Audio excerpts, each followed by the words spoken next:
Mahigit 3,000 security personnel ang ikinasa ng Southern Police District bilang bahagi ng Ligtas Sumvac 2026 para sa ligtas na paggunita ng Semana Santa.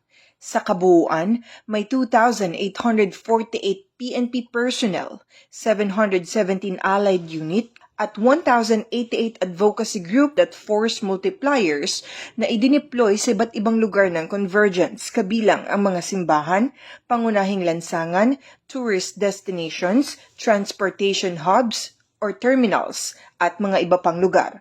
Layunin ng hakbang na ito na mapalakas ang police visibility at matiyak ang agarang responde sa anumang insidente habang inaasahan ang pagdagsa ng mga biyahero at mananampalataya. Patuloy namang nakikipag-ugnayan ang kapulisan sa iba pang ahensya upang masiguro ang maayos na daloy ng trapiko at kaligtasan ng publiko.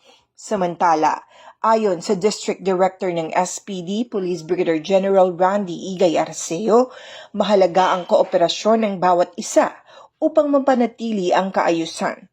Pinayuhan niya ang publiko na manatiling mapagmatsyag, sumunod sa batas at isaisip ang kaligtasan para sa isang mapayapa at ligtas na Semana Santa.